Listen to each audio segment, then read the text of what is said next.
balita na ika'y mawiwili. Mga nagbabagang kamao, mga buksi. So mga par, matapos nga po kinumpirma ulit ng Japanese Monster na Uya Inoue na sa ngayong taong kasalukuyan, 3 beses daw ito magpapakitang gilas sa ibabaw ng boxing ring. Ito nga sa buwan ng Mayo, September at December. Bagamat sa tanong naman mga idol kay Inoue, kung sakali matapos daw nito ang 3 fight plan niya sa 2024, kalaban ng mga bigatin na challenger sa 122 pounds, desidido na ba ito umakyat ng division sa featherweight? Well, ayon kay Inoue mga idol, hindi pa daw talaga nito alam. Titingnan muna nila mga idol kung ano ba magiging reaksyon ng katawan nito bago umakyat ng 126 pounds. Ibig sabihin nito mga idol, hindi pa sila sigurado sa punto sa pag-akyat sa panglimang dibisyon ni Inoue, kung saan dito mo talaga makikita mga idol kung gaano talaga kaingat ang Team Inoue sa kanilang plano para mailagay talaga sa magandang posisyon palagi ang Japanese Monster. Hindi sila pumapasok sa isang desisyon na maglalagay sa kanila sa alanganin. Talagang hindi naman biro mga idol ang pagdadaanan ni Inoue sa featherweight sakaling wala pa sa hulog ang kanyang katawan para sa ganitong timbang.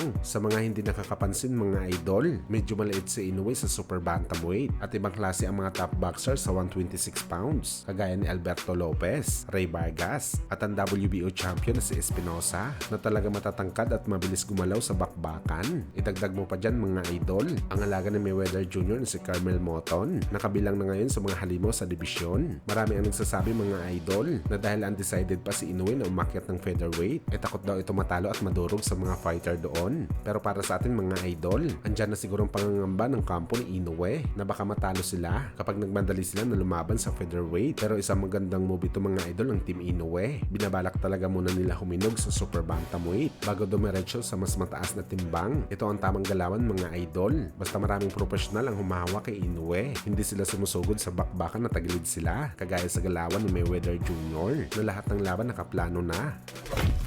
Samantala matapos nga po mga idol, naghahamonan sa social media ang lightweight superstar Gervonta Tank Davis at ang British fighter na si Conor Benn sa bakbakan nila. Nagaganapin daw sa UK kung saan mga idol agad naman po nagbigay ng offer si Eddie Hearn kay Tank Davis. At sinabi ni owner daw ni Tank Davis ang mga sinabi nito sa social media na papalag ito kay Conor Benn sa bakbakan. Bagamat dito rin sinabi ni Eddie Hearn mga idol na kapag ayaw daw ni Tank Davis na tanggapin ang kanilang offer, wala daw sila magagawa kundi ikasan na lang ang bakbakan ng WBC Super Lightweight Champion Devin Haney at Conor Benn. Ito kapag nag-inarte si Tank Davis. At payag naman daw si Haney sa laban dahil nga balak nito lumaban sa welterweight division sa kanyang next fight. Sa kabilang banda naman mga idol, long-time trainer ng ating pambansang kamao Manny Pacquiao na si Coach Buboy. Brutal na sinabi nito sa panayam sa kanya sa Bombo Radio Jensen. Ang 2-fight deal ni Manny Pacquiao nakasado na ngayong taon. Ang una daw mapapalaban sila kay Buakaw sa April sa Thailand. At ito daw ngayon ang pinaghahandaan ni Pacman. Pero ang paghahanda na daw to mga idol ay preparasyon na rin ni Boss Manny sa inaasahan ng laban nito kontra kay Mayweather Jr. Nagaganapin daw sa July. Kumbaga mga idol, pagpagkalawang lang si Buakaw at ang main reason nila kung bakit sumasabak sila sa intense training ay para sa rematch kay Mayweather Jr.